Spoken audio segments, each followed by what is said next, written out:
শুধু নামাজ নয়, রোজা নয়, কোরআন পড়া নয়, যাকাত দেওয়া নয়, হজ করা নয়, কোরআন তেলাওয়াত নয়, তাহাজ্জুদ পড়া নয়, ইত্যাদি ইত্যাদি। এগুলো শুধু সৎ কাজ নয়। সৎ কাজ হচ্ছে যে কাজ করলে আল্লাহ তাবারক ওয়া তাআলা খুশি হয়ে যায়। সুবহানাল্লাহ। যতটুকু বোঝানোর কম সময়ের মধ্যে চেষ্টা করছি, মনোযোগ সহকারে শুনবেন, আমল করার নিয়তে। আমি আরেকবার রিপিট করছি, সৎ কাজ তাকেই বলে শুধুমাত্র নামাজ, রোজা, হজ, যাকাত, কোরআন তেলাওয়াত, দান, সদকা, তাহাজ্জুদ ইত্যাদি ইত্যাদি শুধু সৎ কাজ নয়। সৎ কাজ হলো যে কাজগুলো করলে আল্লাহ তাবারক ওয়া তাআলা খুশি হয়ে যায়। যেমন রাস্তায় যদি একটা কাঁটা পড়ে থাকে, আর যদি লক্ষ্য পড়ে, বা একটা ইটের ঢিলা পড়ে আছে, বা একটা মাটি পড়ে আছে, বা একটা গর্ত হয়ে আছে, যদি কেউ সেই ইটগুলোকে, পাথরগুলোকে অথবা মাটিকে অথবা কাঁটাকে সরিয়ে দেয় এই নিয়তে যে আমার পরে যারা আসবে তাদের যাতে আঘাত প্রাপ্ত না হয়, ভবিষ্যৎ যারা আসছে তাদের যাতে কষ্ট না হয়, সেই কষ্টকে দূর করবার জন্য আপনি এটা করে দিলেন। বা রাস্তায় যে গর্তটা হয়ে আছে সেই গর্তটায় কিছু মাটি দিয়ে আপনি ভর্তি করে দিলেন, যাতে কারো পা পড়ে গিয়ে, গাড়ি পড়ে গিয়ে আহত ইনজুর না হয়। এটা একটা এমন সৎ কাজ আল্লাহর কাছে, এটা রুকু সিজদা করা হলো না, এটা কোরআন তেলাওয়াত করা হলো না, কিছুই না, পথ চলতে চলতে এটা একটা এমন সৎ কাজ যদি কেউ করে ফেলে, আল্লাহ তাআলা এই কাজটার প্রতি এত খুশি হয়ে যায়, তাকে জান্নাত দিয়ে দেন। সুবহানাল্লাহ।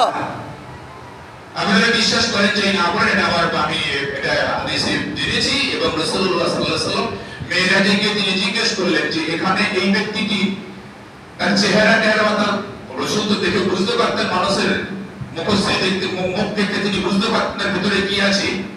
তো এই লোকটি সম্ভবত গুনাহে লিপ্ত ছিল, কিন্তু এর জান্নাতে অবস্থান করছে কি করে, এর কি কারণটা কি, কি এমন আমল করেছে? কারণ আমি তো পর্যবেক্ষণে এসেছি, আমি তো পর্যটক হিসাবে এসেছি।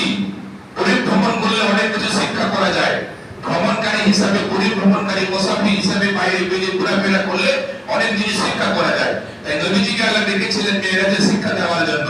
তো তিনি জানতেন, যখন হযরত জিবরাইল আলাইহিস সালাম বললেন হুজুর পুরো গুনাহগার ছিল, কিন্তু এর নিজের বাড়ির পাশে পথ চলতি মানুষ যে চলাফেরা করত, ওর নিজের গাছের ডাল ঝুঁকেছিল। আপনারা শুনতে পাচ্ছেন? আপনারা কিন্তু অনেকেই করেন না। আমি তো বাইক নিয়ে যাতায়াত করি, এবং আমি তো 4 চাকার গাড়ি নিয়ে পাড়ার ভিতরে অনেক সময় ঢুকি, এত বড় হবে গাছগুলো হয়ে আছে, বা বাইক চলতে গিয়ে সাইড করতে গিয়ে চশমাটা থাকে বলে চোখে লাগে না, টুপি উড়ে যায়, টুপি উড়ে চলে যায়। আপনারা শুনছেন? আমি আমার নিজের অভিজ্ঞতার কথা বলছি। অথচ লোকটি নামাজি, অথচ লোকটি হয়তো তাহাজ্জুদ করে, কিন্তু তাকে একাধিকবার বলা সত্ত্বেও তার গাছের ডালগুলো কিন্তু কাটেনি, রাস্তার উপরে পড়ে আছে, মানুষের চলতে অসুবিধা হয়। এইরকম কথাগুলো কি আপনাদের কোনো সময় চোখে পড়ে? ইব্রাহিম নেন, শিক্ষা নেন এর থেকে, মানুষকে বুঝিয়ে বলবেন, নিজের উপরে কাটতে যাবেন না, বুঝিয়ে বলবেন। তুমি নবীর উম্মত, তোমার মধ্যে এই গুণটা থাকা উচিত। তুমি আল্লাহু আকবার বলে সিজদা দাও, তুমি 1 মাস রোজা রাখো, দেখেছি তোমাকে দেখে মনে হয় তোমার সাথে ঈমানের চিহ্ন আছে। তাই ঈমানদার হিসেবে তোমার এই কাজটা করা উচিত, যাতে মানুষের কোনো অসুবিধা না হয়। তুমি গাছে ডালটা কেটে দাও, যাতে মানুষের চলাফেরা অসুবিধা না হয়। তো নবী সাল্লাল্লাহু আলাইহি ওয়াসাল্লাম মেরাজ শরীফে এসে দেখলেন যে ওই লোকটি ওই গাছের ডালটা মানুষের যাতে যাতায়াতের অসুবিধা না হতো, মানুষের উপকারের জন্য, মানুষের সুবিধার্থে, যাতে মানুষের কষ্ট না হয়, গাছের ডালটা কেটে দিয়েছিল শুধু এইটুকু আমলের জন্য, জীবনের সম্পূর্ণ পাপ করে জান্নাতি। সুবহানাল্লাহ। এটা একটা আমলে সালেহ। আমলে সালেহ কাকে বলে? কোরআন পড়া, নামাজ পড়া, রোজা রাখা, হজ করা, তাহাজ্জুদ করা, আওয়ামির পড়া, তাসবিহ নামাজ পড়া, ইশরাকের নামাজ পড়া, কাবুল জুমা পড়া, বাদাল জুমা পড়া, দখলুল মসজিদ পড়া, তাহিয়াতুল ওযু পড়া, এগুলো শুধু আমলে সালেহ নয়।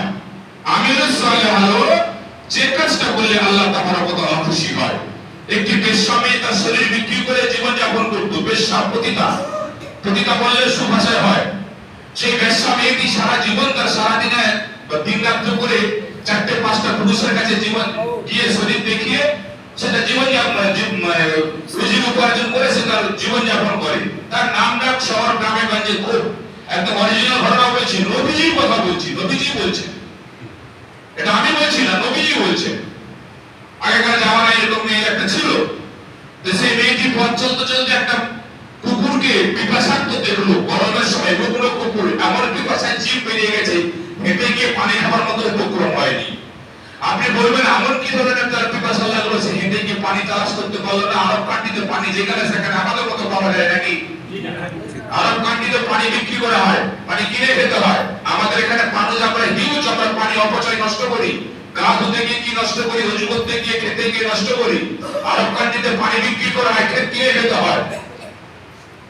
আমি গত কয়েকদিন আগে আল জাজিরা টেলিভিশনে দেখলাম এত গরম হয়েছে এবছর 1000-এর বেশি হাজি, প্রায় 1500-এর মতো হাজি শুধু গরমে মারা গেছে।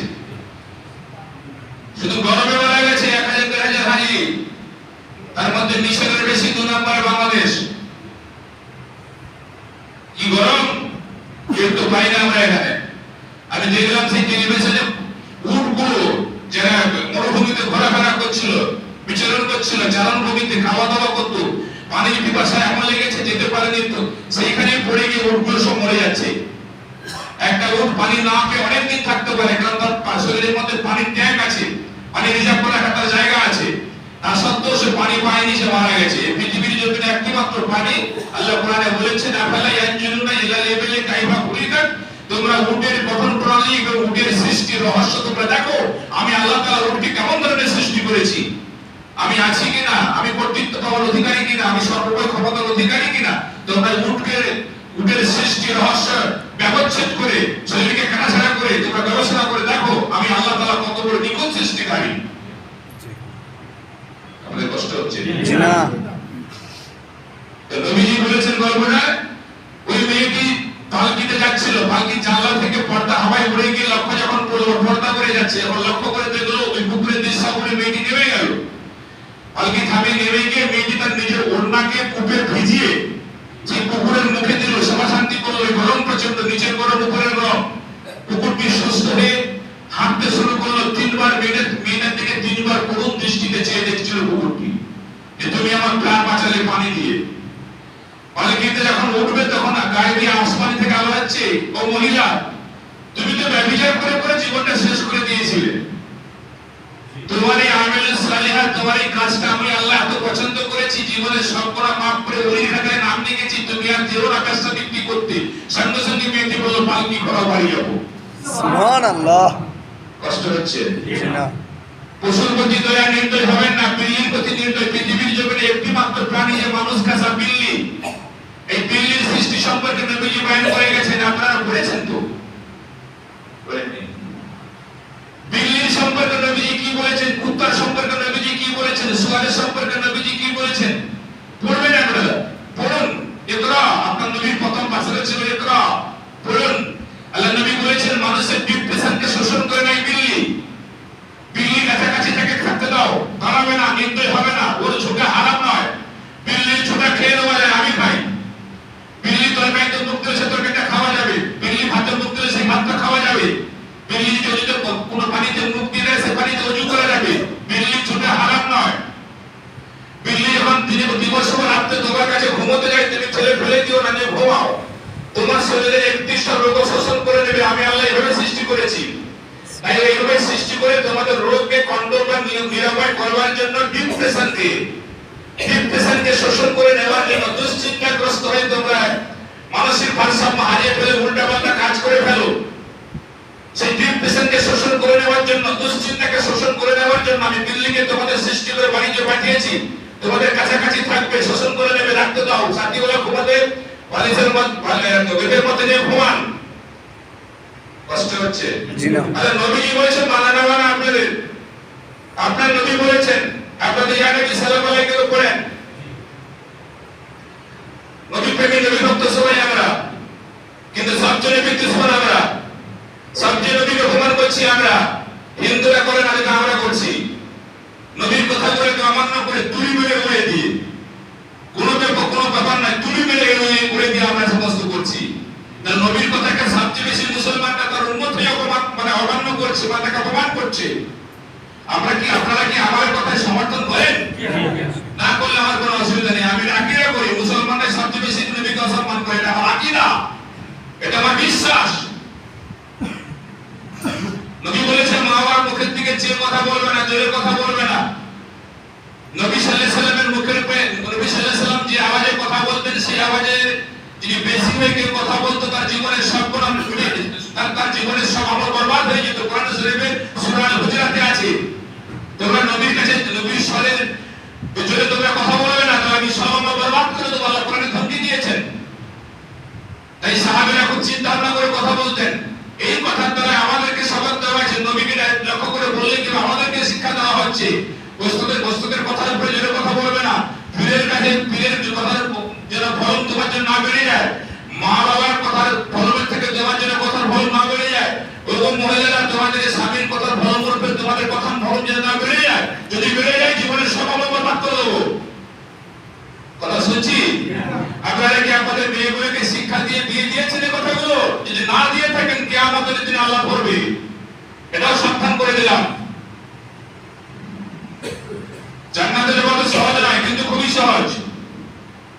অর্থাৎ নিজ নিজ দায়িত্ব কর্তব্য পালনার্থে যে গাফিলতি করবে, যে ব্যর্থ হবে, আল্লাহ করবেন। আমাদের প্রত্যেকের একটা দায়িত্ব আল্লাহ দিয়ে দিয়েছেন। ডান হাতের দায়িত্ব আলাদা, বাম হাতের দায়িত্ব আলাদা, ঠিক না ভুল? প্রত্যেকের দায়িত্ব আলাদা। আপনারও দায়িত্ব আছে, আপনার বিবির দায়িত্ব আছে, সতর্ক করবেন।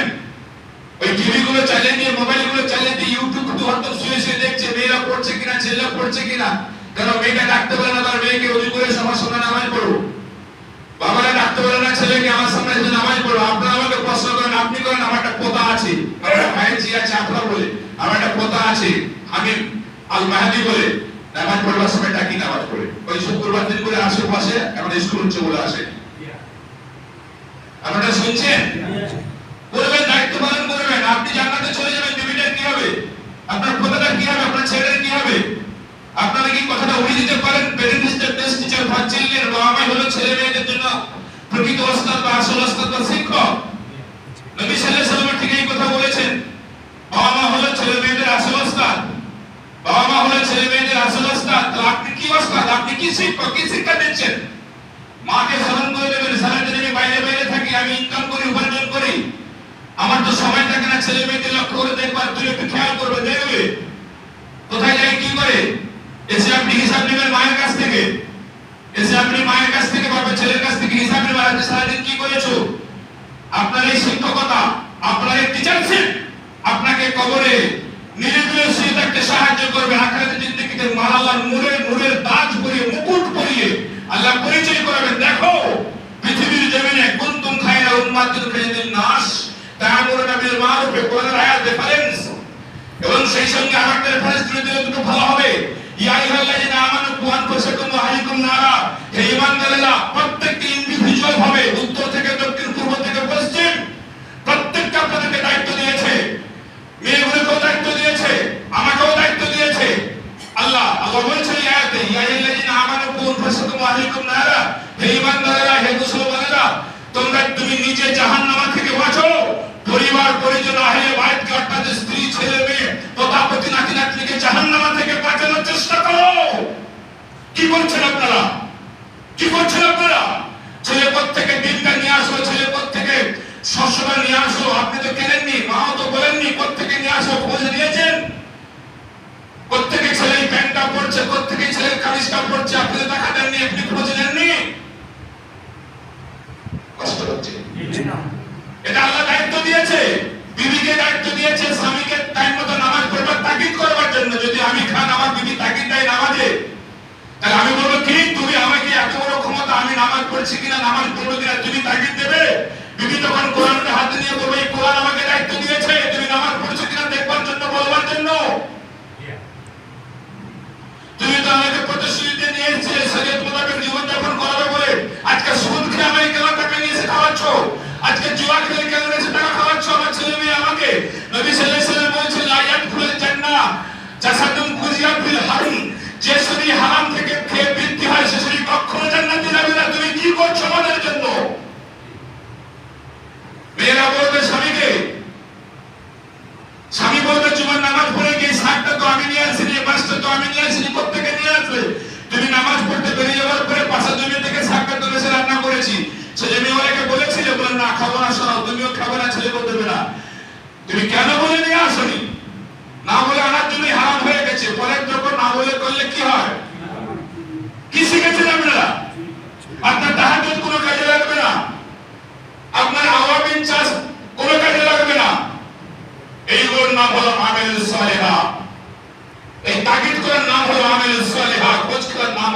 আমালুস সালিহা। ওই ব্যবসা মেয়েটা বেঁচে গেল একটা পশুকে পানি খাওয়ার জন্য, এটার নাম আমালুস সালিহা। ওই যুবকটি বেঁচে গেল, গাছের ডালটা বেরিয়েছিল রাস্তার পাশে, পথ চলতি মানুষের অসুবিধা হতো বলে ওটা কেটে দিয়েছিল বলে এর নাম আমালুস সালিহা। কোরআন শরীফে আল্লাহ তাবারক ওয়া তাআলা বলছেন ওয়াল আসর ইন্নাল ইনসানা লাফি খুসরিন ইল্লাল্লাযিনা আমানু ওয়া আমিলুস সালিহাত। ওই সমস্ত ব্যক্তিদের আমি সময়ের শপথ করে কসম করে আল্লাহ বলছি, আমি আসরের নামাজের সময়, আসরের শপথের সময় করে বলছি। আসরের শপথ করে আল্লাহ কেন বললেন? আসরের সময়টা মানুষের জন্য খুবই গুরুত্বপূর্ণ, ব্যবসা বাণিজ্যে, পর্যটনে, ভ্রমণে এবং জীবনযাত্রার জন্য খুবই প্রয়োজন। তাই আসরের নামাজ পড়ে ঘুমোতে নেই। পৃথিবী থেকে একটা বিকিরণের সৃষ্টি হয়, ঘুমন্ত অবস্থায় অ্যাটাক করে, জাগ্রত থাকতে হয়। আসরের সময় থেকে মাগরিব পর্যন্ত বান্দাদের আবেদন, প্রেয়ার, প্রার্থনা, দোয়া কবুল হয়। যত বড় গুনাহগার হোক আসরের নামাজের পরে যদি সে আল্লাহর কাছে বসে গিয়ে অবনত শিরে কাকত মিনতি ভঙ্গিমায় মুভমেন্টে অভিব্যক্তিতে আল্লাহর কাছে দোয়া লাগে, যত বড় গুনাহগার হোক না তার ভাঙাচোরা দোয়া, তার ভুল মিশ্রিত দোয়া আল্লাহ কবুল করে নেন। সুবহানাল্লাহ। আসরের সময়টা এমন দোয়া কবুলের সময়, তাই আল্লাহ আসরের সময়টা গুরুত্বপূর্ণ বলে বলছেন ইল্লা আল-আসরে ইন্নাল ইনসানা লাফি খুসর। ওই সমস্ত মানুষেরা বিপদের মধ্যে, ধ্বংসের মধ্যে, জাহান্নামের দিকে, অকল্যাণের দিকে রয়েছে। আল্লাহ শপথ করে বলছেন সমস্ত মানুষেরা ধ্বংসের দিকে, বিপদের দিকে, অকল্যাণের দিকে রয়েছে। কিন্তু তারা নয়, তারা নেই। কারা? আল্লাযিনা আমানু ওয়া আমিলুস সালিহাত, যারা ঈমান এনেছে, আমিলুস সালিহাত, সৎ কাজ করে চলেছে। এখানে দুটি কাজের কথা আল্লাহ উল্লেখ করেছেন, সালিহা কাজের কথা। এই আয়াতে দুটি কথা আল্লাহ সালিহার কথা উল্লেখ করেছেন, খুবই গুরুত্বপূর্ণ। একটা হচ্ছে ওয়াতাওয়াসাউ বিল হক, যে কল্যাণের কথা মানুষকে বলে, যে সত্যের কথা মানুষকে বলে, মঙ্গলজনক কথা মানুষকে বলে। কথা বলাটাও আমিলুস সালিহা। দুই ভাই ঝগড়া হচ্ছে, বলছে করিস না। স্বামী স্ত্রীতে গোলমাল হচ্ছে, থার্ড পারসন শাশুড়ি হোক, যা হোক, নিয়ে বলছে, দেওর ভাষণ নিয়ে বলছে বৌমা ঝগড়া করো না, প্রয়োজনে সন্ধ্যাবেলা বসবো। এইটুকু কথা বলাটা আমিলুস সালিহা হয়ে গেল। কষ্ট হচ্ছে? নামাজ পড়তে যাবি না, আগে রোজা আছে, রোজা রাখবি তো, তারাবিতে আসছিস তো, এটার নাম আমিলুস সালিহা বলে আল্লাহ পরে আয়াতে বললেন, পরের অংশে বললেন ওয়াতাওয়াসাউ বিস সবর, যারা সমস্ত রকমের মুসিবতে, বিপদে ধৈর্য ধারণ করে। এখানে আল্লাহ দুটি আমিলুস সালিহার কথা উল্লেখ করেছেন, কল্যাণজনক, মঙ্গলজনক কথা যারা বলে এবং যারা বিপদে ধৈর্য ধারণ করে। আর ওদিকে দুটি কথা বলেছেন, যারা ঈমান এনেছে, আমিলুস সালিহাত করে চলেছে, তাদের জন্য আল্লাহ নিরাপত্তা দিচ্ছেন ঈমানের।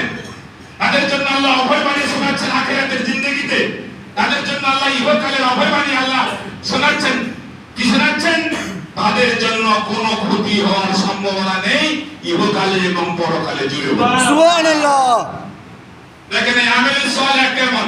এই আমিলুস সালিহার মধ্যে একটি কথা আছে, এই আমিলুস সালিহার মধ্যে একটি কথা নিয়ে গত জুমাতে আলোচনা করেছিলাম, আপনারা শুনেছেন। সেই আমিলুস সালিহার মধ্যে পাঁচটা কথা একটা হাদিসে এসেছে, তার মধ্যে একটি কথা নিয়ে আলোচনা হচ্ছিল গত সপ্তাহে। বলবো কি বলবো না? মনে হচ্ছে বলে দেবো তো। আল্লাহ রাসূল সাল্লাল্লাহু আলাইহি ওয়াসাল্লাম বলেছেন, বুখারী শরীফের 1240 নম্বর, মুসলিম শরীফের 5543 নম্বর রেফারেন্স দিয়ে মানা না মানা আপনাদের। আনিসুদ্দিন সাহেব কোচ্ছু জানেনি, মুনাফিকি বলবে করবেন না। ইবতিদায়াতে বেহেজাল ইমাম বলে নামাজ পড়ছেন আর বলে কোচ্ছু জানেনি, মানে আপনার গায়ে পড়েছে বলে।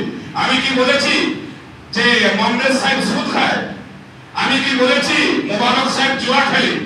আমি কি বলেছি দৌলত সাহেব বউকে পিটাপিটি করে? নাম ধরে বলেছি কোন জায়গায়? তাহলে আপনারা তো দেরি কেন?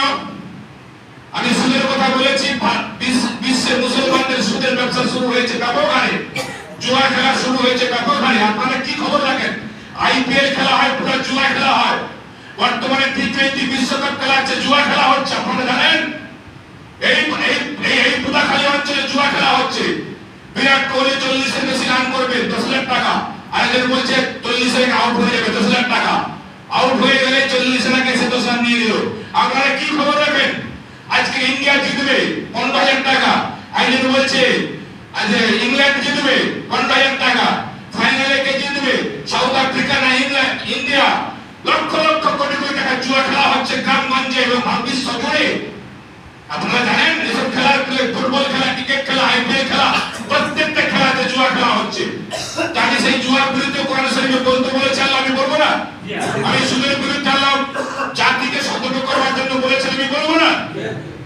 বাইরে গিয়ে বলছি কুচ্ছু জানেনি, কেন আপনি বলছেন কেন? এখানে তো 1000 লোক বসে আছে, কে কিছু বলে আপনি বলছেন কেন? আপনার বলেন আমার পা দিয়ে পানি খাওয়া উচিত যে ভালোবেসে ফুলগুলো ধরে দিচ্ছে ভালো করতে ক্রিয়ার জন্য, কারণ আমরা ওনার মতো লেখাপড়া করিনি, জানি না যে বলে দিচ্ছেন এর মধ্যে এই ক্ষতি আছে। আমি কি ভয় পাবো না আল্লাহ নবী রাসূলকে আখিরাতের জিন্দেগিকে?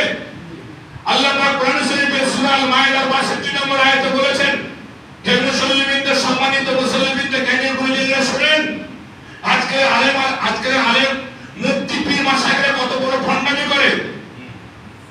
আজকের মুফতি পীর মাশায়েখগণ যারা স্বঘোষিত এবং যারা প্রসিদ্ধ বক্তা নামে স্বঘোষিত, যারা বক্তব্য দিতে গিয়ে শুধু নবীর মহব্বতের কথা বলে, যারা বক্তব্য দিতে গিয়ে শুধু কেটে কেটে ভাষায় ফাতেমার কথা বলে, বর্তমান সমাজের যে রোগগুলো ইন্ডিভিজুয়াল ভাবে বা বহুবিধি ভাবে যে রোগগুলো, সেই সমস্ত রোগের কথা তুলে ধরে না,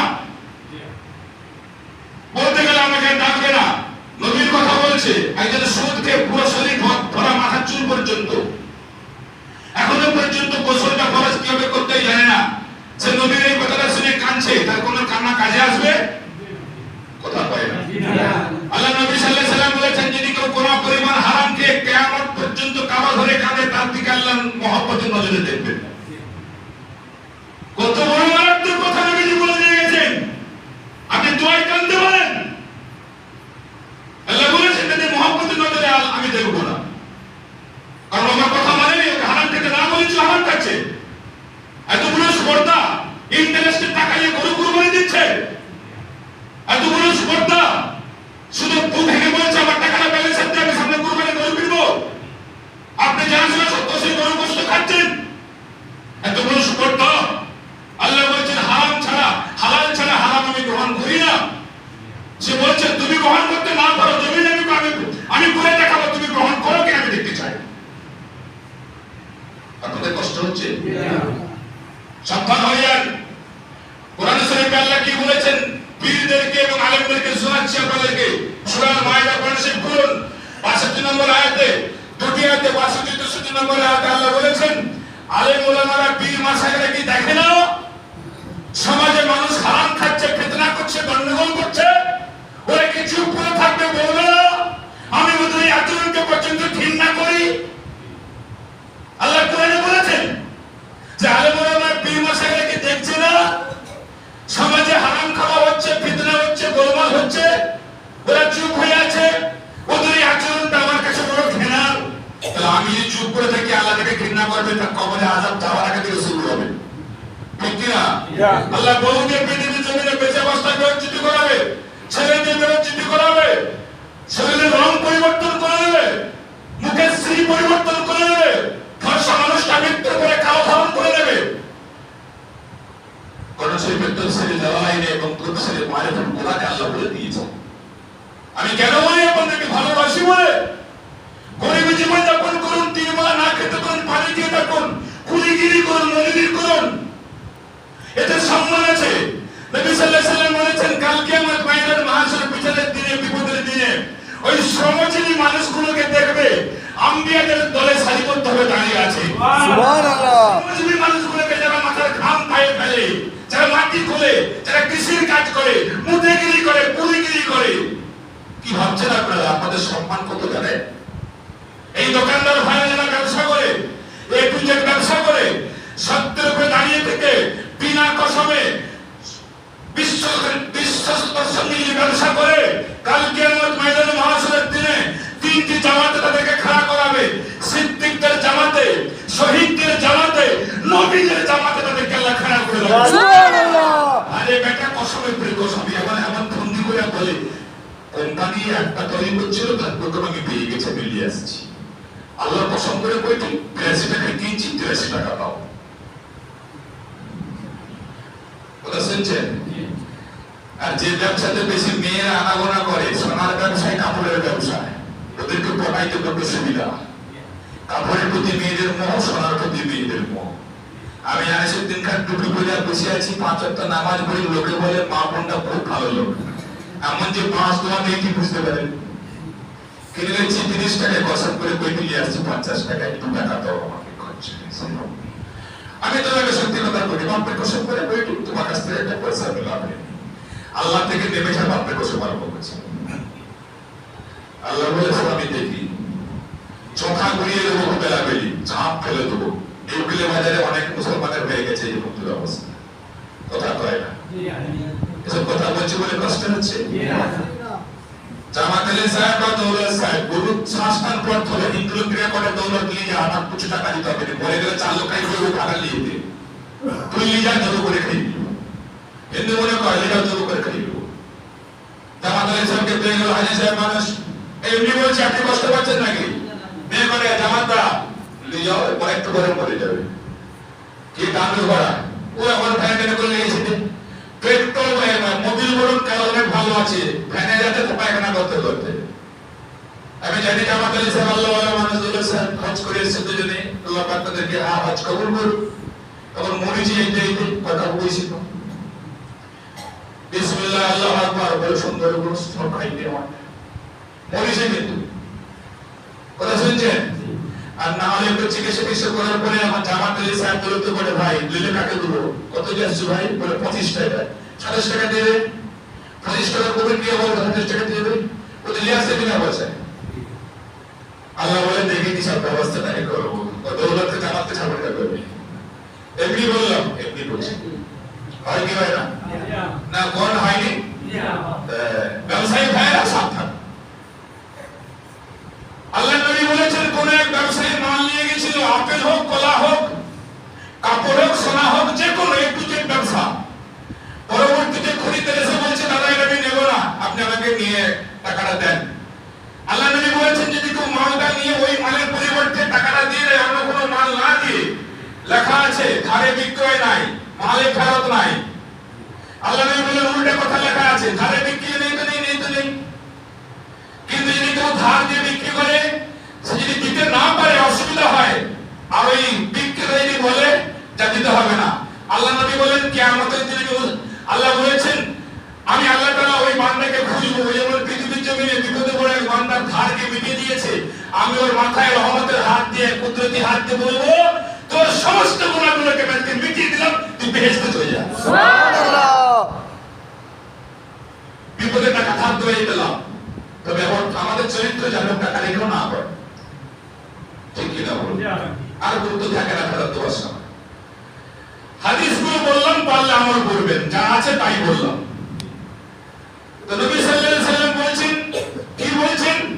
তুমি মালটা নিয়ে নিয়ে তুমি টাকাটা দিয়ে দাও, যদি তুমি দিতে পারো তুমি এখন থেকে জান্নাতের বাসিন্দা হয়ে গেলে, শুধু এই আমলের সওয়াবের কারণে, শুধু এই সৎ আমলের কারণে জীবনের সমস্ত গুনাহগুলো আল্লাহ নাজারাত করে দিবে, মিটিয়ে দিয়ে আল্লাহ তোমাকে জান্নাত দিয়ে দিবে। সুবহানাল্লাহ। এই হাদিস শরীফ আবু হুরায়রা রাদিয়াল্লাহু তাআলা ব্যবসা করছেন মদিনাতে, 3 মাস ধরে ব্যবসা ঝাঁপ ফেলে দিয়েছে। লোকে বলছে কি ভাই আপনি বিশ্বস্ত ব্যক্তি, আপনার কাছ থেকে বেচাকেনা করতে সুবিধা, 3 মাস ব্যবসা করার পরে বন্ধ করে দিলেন কেন? বলে আমি তো ব্যবসা শুধু রুজু করার জন্য করিনি, একটা আমলের জন্য করেছিলাম। নবীজির মুখ থেকে আমার নিজ কানে শোনা, যদি কেউ ক্রেতার মাল ফেরত নিয়ে ফেরত দিতে আসে, ফেরত নিয়ে টাকাটা দিয়ে দেয়, আমার আল্লাহ ওয়াদা করেছেন তাকে জান্নাত দেওয়ার জন্য জীবন্ত অবস্থা থেকে। আমি আল্লাহ তাবারক ওয়া তাআলার এই বাণীতে শুনে, নবীর কান্তের মুখ থেকে খবর শুনে এত আমি খুশি হয়েছিলাম যে আমি আবু হুরায়রা আমার আমল, আমার জিহাদ, আমার নবী প্রেম, নবী সেবা কোনো কাজে লাগবে কিনা জানি না, নবীর খাঁটি হাদিস শরীফে আমল করতে পারি, নিশ্চিত জান্নাত পাবো, সেই জন্যই ব্যবসা করেছিলাম। 3 মাস পরে খরিদ্দার এসে বলছে ভাই মালটা দেবো না, নেওয়া যাবে, টাকাটা দেওয়া যাবে। আরে আমি তো এই জন্যই ব্যবসাটা করে বসে আছি, এই আমলটা করবার জন্য। মালটা ফেরত নিয়ে টাকা ফেরত দিয়েছি, শুধু এই হাদিসটা আমল করবার জন্য চলে গেল। সুবহানাল্লাহ। এর নাম আমাদের সলিহা। কষ্ট হচ্ছে তো নবী নবী কষ্ট হলে আমি কি করবো না, আমাকে তো বুঝতে হবে। নালদারিয়ার থেকে হাদিসটা বললাম, কোরআন শরীফের আয়াতটা বললাম, কওনি কেন তুমি বলে ঘৃণা করি। বাইহাকী শরীফের হাদিস শরীফে আছে নবী সাল্লাল্লাহু আলাইহি ওয়াসাল্লাম একটা হাদিস শোনাচ্ছেন, আমার সাহাবীরা শোনো। এক পাড়াতে জিবরাইলকে দেখে আল্লাহ বললেন ওই পাড়াটা পুরো খারাপ করে দাও, ধ্বংস করে দাও, বরবাদ করে দাও ভূমিকম্প দিয়ে। ভূমিকম্প মানে কি? জিবরাইল তার পাখার নখটা ছিঁড়ে দিয়ে, কোনটা ছিঁড়ে দিলে মাটিতে ভূমিকম্প হয়ে যাবে। জিবরাইল যখন বলছে করো করছে রব্বুল আলামিন। ওই ভুলাই তো সবাই গুনাহগার বুঝলাম, কিন্তু একজন আল্লাহর ওলি এত জবরদস্ত হয়েছে, চোখের পলকে যে গুনাহ করে না, চোখের পলকের সময় এসে যে চোখে বন্ধ করে না তোমার, তার পরিস্থিতি কি হবে? আল্লাহ বলেন লোককে আগে ধ্বংস করো। জিবরিল আরো বিস্মিত হয়ে গেলেন, ভয় পেয়ে গেলেন। আল্লাহর প্রিয় বান্দা, তার প্রতি যদি এইরকম নির্দয় আল্লাহ হয়ে যায়, কঠোর হয়ে যায়, তাহলে কারণটা কি? এত কোনো গুনাহ খুঁজে পাওয়া যায়নি। আল্লাহ পাক বললেন, আমার বান্দারা অত কর্ম করছে, করে জাহান্নামে যাচ্ছে, ও ঘরে বসে বসে জিকির করছে, ও পেয়ে আমার বান্দাকে একটু বলতে পারে না আমি ভয় পাবো না? তাহলে আমি ভয় পেয়ে বলবো না? বলা হয় না? আমাদের পথ দরকার নেই, আমাদের পথ দরকার। আমি মনে করি যে পথ থেকে পথ ছুটে দেবো, আমি মাথা নত করে মেনে চলে যাবো। আমার জলসা করার দরকার নেই, আমার মিলাদ করার দরকার নেই। আমি মিলাদকে, জলসাকে সবাই সম্পূর্ণ নয়, এক প্রকারে ঘৃণা করি, যেখানে কোনো উপকার নেই। যারা করছে তাদের নিয়তটাও খারাপ, যারা আসছে তাদের নিয়তটাও খারাপ, যারা শুনছে কতগুলো বুড়ো মানুষ শুনছে, 4-5 জন, আর সব দোকানে দোকানে দোকানে দোকানে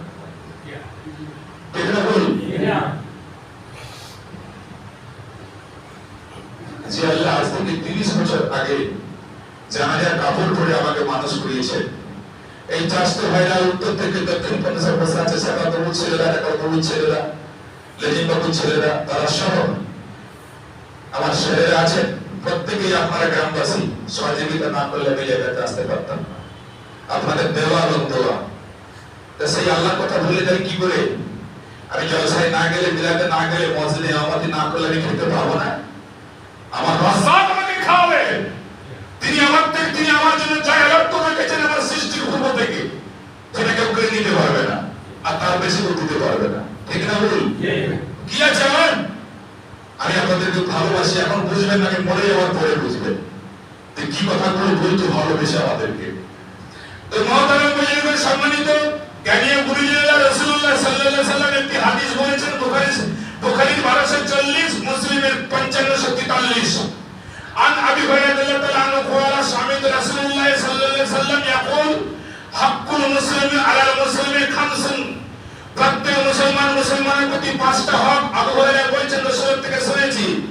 দারুস সালামে সালামের জবাব দেওয়া, রাদ্দুস সালামে সালামের জবাব দেওয়া, ওয়ায়াতুল মারিদে রোগীকে দেখতে যাওয়া, রোগ কষ্টকে দেখতে যাওয়া, ওয়াত্তাবিউল জানায়েজে জানাজায় শরীক হওয়া, ওয়া ইজাবাতু দাওয়াতে কেউ দাওয়াত করলে দাওয়াতে উপস্থিত হওয়া। যদি যেতে না পারেন বলবো ভাই চেষ্টা করবো, আপনারা যেটা আমি বলি অসুস্থ চেষ্টা করবো, যেতে না পারলে কষ্ট দেবেন না। আর যদি চাই ইনশাআল্লাহ লাস্টের দিকে এসে শরীক হবো। সবাই বলে আলহামদুলিল্লাহ, সবাই বলে। আমি বলিনি যাবো বলে গেলাম না, আমি জলসার দাওয়াতে সেরকম আমি লিখে রেখে থাকি ডায়েরিতে, শরীর সুস্থ হয়ে যাবো এরকম বলা আছে, নাহলে যাবো না। কিন্তু আমাকে ভুল ধরতে পারে, আপনি আসলে পুরো টাকা নিলেন। সুতরাং জানাবে সম্মানিত মুসল্লি জানেন, যদি আপনি দাওয়াত দিলে যাবেন, বলে দিলেন, চলে গেল বউরে ওই দাওয়াত দিয়ে গেছে, তো সবার তোমার দাওয়াত আসেনি, তেমনই ভাই তো আমাকে বুঝতে পারে কেন আপনি এরকম আচরণ করলেন? ও আসেনি বলে আপনি যাবেন না কেন? নোংরাকে দূর করানো যায় না?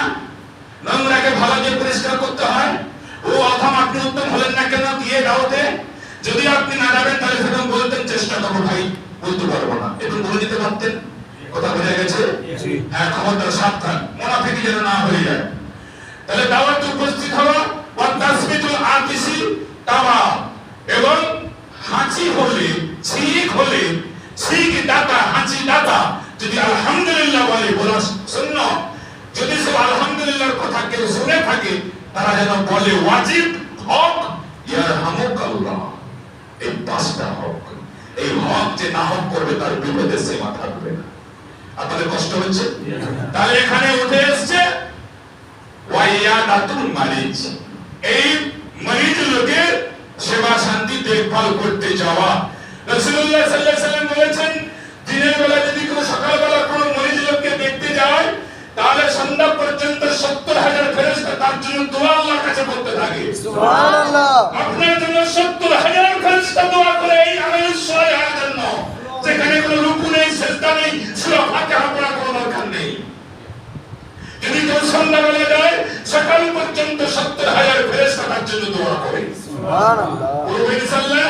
রাসূলুল্লাহ সাল্লাল্লাহু আলাইহি সাল্লাম বললেন, তুমি জীবন্ত অবস্থায় জান্নাত থেকে ঘুরে আসতে চাও?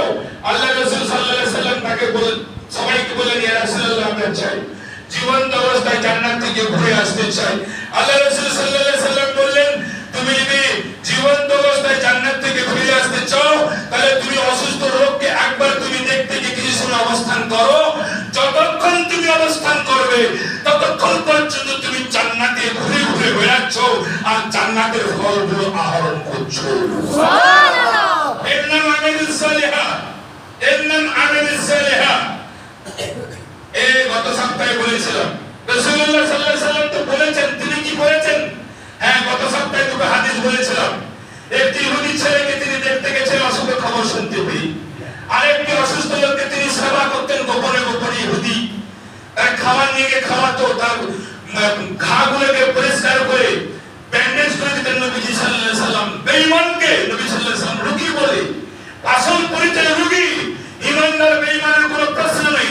নবী তাই বার্তা দিলেন, অসুস্থ রোগীকে দেখতে যাওয়া সেই ঈমানদার হোক বেঈমান হোক তোমার বিবেচ্য বিষয় নয়। প্রতিবেশী হিসাবে, গ্রামবাসী হিসাবে গ্রামবাসী দেখতে যাবে, গেলে তুমি এই বেনিফিট গুলো পাবে। নবী জীবনে অনেকগুলো করেছিলেন, তার মধ্যে দুটি উল্লেখযোগ্য। ইহুদির ছেলে 13 বছরে দেখতে গেছিলেন, আর একটা বয়স্ক ব্যক্তি বুড়ো গা হাত পচে চলে গেছিল, তিনি সেই লোকের সেবা করছিলেন, গোপনে পানি নিয়ে খাওয়াতেন জঙ্গলে, আর তার ঘা থেকে পুঁজগুলো আপনাদের নবী এই দশটা মোবারক কুদরতি হাত দিয়ে, যে হাত দিয়ে লাইট বেরোতো, আলো বেরোতো, নূর বেরোতো আঙুল দিয়ে, যে আঙুল দিয়ে ঝর্ণার ফোয়ারা পানি বেরোতো, সুবহানাল্লাহ বলবেন না? সেই হাত যার গায়ে দিবে সে একদম জেতা, মোরা থেকে জেতা। হযরতে ফুজাইল রাদিয়াল্লাহু তাআলা মারতে গিয়েছিল, কাবার তওয়াফের সময় নবীজি পুত্র হবে, হত্যা করবে। নবী সাল্লাল্লাহু আলাইহি সাল্লামের পিছনে পিছনে ঘুরছেন, তওয়াফ শেষে নবীজি ঘুরলেন, ঘুরে বললেন ফুজাইলা, হাত দিয়েছেন চাক করে বুকে। নবীজি বুঝতে পেরেছেন যে পুত্র হত্যা করতে এসেছে। নবীজি সাল্লাল্লাহু আলাইহি সাল্লামকে ফুজাইলা পায়ে পড়ে গিয়ে কাঁদতে কাঁদতে অস্ত্র পায়ে করে রেখে দিয়ে বলছে, পৃথিবীর সবচেয়ে নিকৃষ্ট মানুষ আপনাকে মনে করতাম, বুকে হাত দেওয়ার সঙ্গে সঙ্গে আপনার বুক হাত আমার বুকে লাগার সঙ্গে সঙ্গে এই মুহূর্তে পৃথিবীর সবচেয়ে প্রিয় ব্যক্তি আপনি আমার কাছে হয়ে গেছেন। সুবহানাল্লাহ। আর এই কুদরতি মোবারক দশটি মোবারক হাত, এই হাতটি আপনাদের নবী বেঈমানের রক্ত পুঁজ পরিষ্কার করে ব্যান্ডেজ করেছেন। আর আপনি ভাইকে দেখতে চাননি, আপনি চাচাকে দেখতে চাননি, এই দুনিয়ার ধিক্কৃত রাজনীতি, ধ্বংসাত্মক রাজনীতির মতভেদের কারণে, অন্য কোনো কারণে নয়। তবে কিছু কারণ থাকে যে নিজেরা সংক্রান্ত বিবাদ নিয়েও থাকে। আপনাদের কষ্ট হচ্ছে? এই হাদিসটা বলে দিই, 2 মিনিট দেরি হবে, অসুবিধা হবে? বলে দিচ্ছি, আজকে ক্ষমা করবেন, আগামী দিন থেকে আমি সতর্ক থাকবো। বহুদিন থেকে হাদিসটা বলা হচ্ছে না। হযরত আবু বকর নবীর সেবা দেখে তিনি কি নবীর সেবা করেছিলেন? দেখে একটু সাহাবীরা কেমন করেছেন, ওলি আল্লাহরা কেমন করেছেন, ওলি আল্লাহরা একটা সাহাবী কথা বলে দিই। হযরত আবু বকর রাদিয়াল্লাহু তাআলা ইন্তেকাল করে গেলেন। 1 বছর 2 মাস তিনি রাষ্ট্রপতি ছিলেন, 1 বছর 2 মাস, বেশি দিন নয়। তিনি ইন্তেকাল করে যাওয়ার পরে তার স্মৃতিমূলক কথা আলোচনা করবার জন্য, যাকে বাংলায় বলা হয় স্মরণ সভা, ইসলামের জন্য কতটা অবদান, রাষ্ট্রপতি হিসেবে বা খলিফা হিসেবে তার কত অবদান, এইটুকু আলোচনা করবার জন্য ওমর রাদিয়াল্লাহু তাআলা একটি সভা রাখলেন। ওমর 2 দিন খলিফা হওয়ার পরে, ওমর রাদিয়াল্লাহু তাআলা খলিফা 2 দিন হয়েছেন, হওয়ার পরে তিনি সভা রাখলেন। সভা ডেকে বিশিষ্ট সাহাবী, প্রথম খলিফা, নবীর ডান হাত, নবীর একদম অন্তরের মানুষ হযরত আবু বকর সিদ্দিক রাদিয়াল্লাহু তাআলা শ্বশুর হিসাবে নয়, রাসূলুল্লাহর শ্বশুর হিসাবে নয়, নবী প্রেমী হিসাবে, নবীকে অনুকরণ অনুসরণ হিসাবে, ইসলামের বুনিয়াদকে প্রতিষ্ঠা করবার লাগে, ইসলামের জন্য কিভাবে জীবন যাপন করেছেন, সেই হিসাবে স্মরণ সভা। তিনি পরিচিত ছিলেন পৃথিবীর কাছে নবী শ্বশুর হিসাবে নয়, নবীর শিষ্য হিসাবে। আমাদের কষ্ট হচ্ছে? হযরত ওমর তাবর নামতে দেখেছেন, আবু হুরায়রা, আনাস, আবু সুফিয়ান, ওসমান, আলী, হাজার হাজার সাহাবী সেই সভাতে জড়ো হয়েছেন। বলছে, বলুন আবু বকর সম্পর্কে বলুন, আমার পূর্বজ, আমার অগ্রজ যিনি ইন্তেকাল করেছেন, আমি দায়িত্বভার পেয়েছি। আমি খলিফাগিরি করার আগে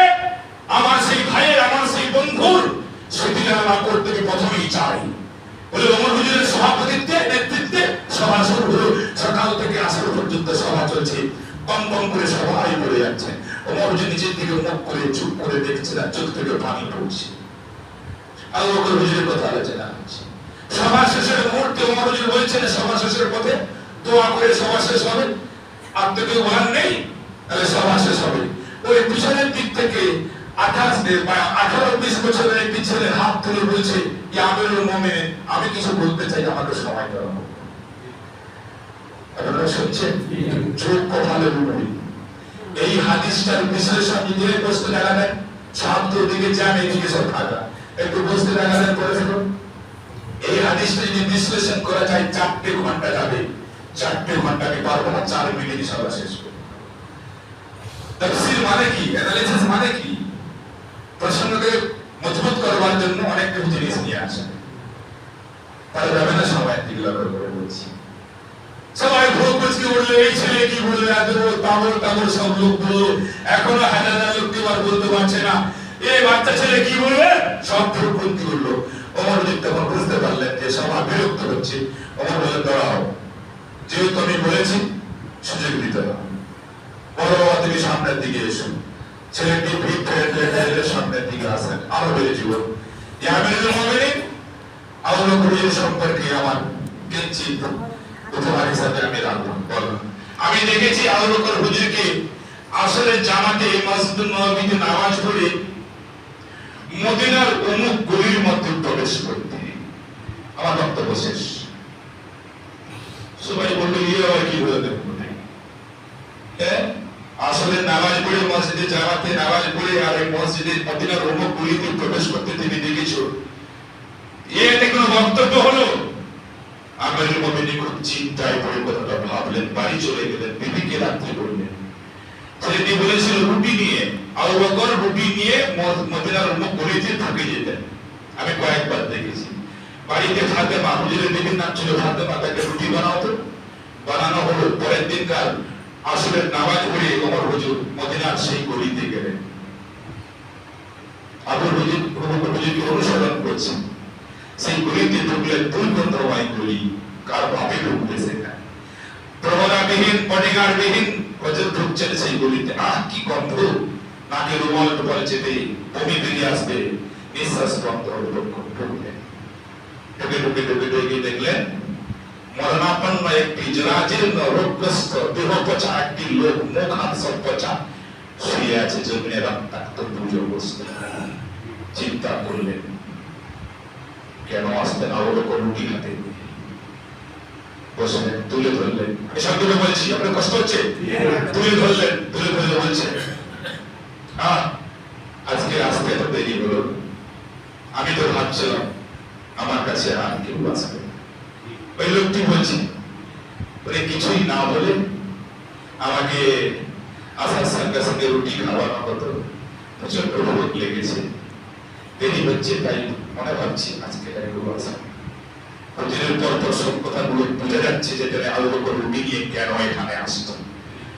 হুজুর কি করলেন, রুটিটাকে নিয়ে মাথাটা ধরে, জামায় রক্ত প্রস্রাব লেগে গেছে, দুর্গন্ধ কোন রকম দেখে রুটিটাকে ছিঁড়ে হুজুর মুখে দিয়েছেন। চিৎকার মেরে দিয়েছে, আমার মুখ গেল, আমার দাঁত গেল, চিপ গেল, মুখ গেল, আমার যন্ত্রণা হচ্ছে। তুমি আজকে কি রুটি এমন দিলে গো? তুমি কি রুটি দিলে গো? এত শক্ত দাঁতে লেগে, জিভে লেগে যন্ত্রণা হচ্ছে, রক্ত বেরোচ্ছে। হায়, আজকে রুটি এত শক্ত কেন? তখন ওমর বলছে, ভাইজান, আমি তো কিছু বুঝতে পারছি না। কে আপনি? না, আবু বকর। একজন লোক আসতো, যার কথা আপনি বলছেন, সে আপনি দুনিয়া ছেড়ে চলে গেছে দুদিন। আমি তার হয়ে এসেছি, সন্ধান পেয়ে আপনার কাছে তিনি আসতেন। তাহলে কি নাম বললে? কি নাম বললে? না, আবু বকর। সেই ব্যক্তি আমাকে তার মুখে রুটি চিবিয়ে চিবিয়ে চিবিয়ে নরম করে শক্ত রুটি খেতে পারি না বলে জিভের ডগায় তার রুটিটা নিয়েছে, আমার মুখ ফাঁকা করে তার জিভ দিয়ে আমার মুখে সে রুটি ঢুকিয়ে দিত।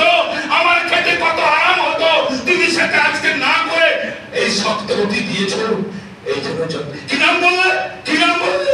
না, আবু বকর। হায় আল্লাহ, সে মারা গেছে বলে? হ্যাঁ, তাওরাত কিতাবে বলেছিলাম আমি তাওরাত কিতাবের একজন আলেম পীর, আমি হুজুরের পীর, আমাকে আমার পরিবার পরিজন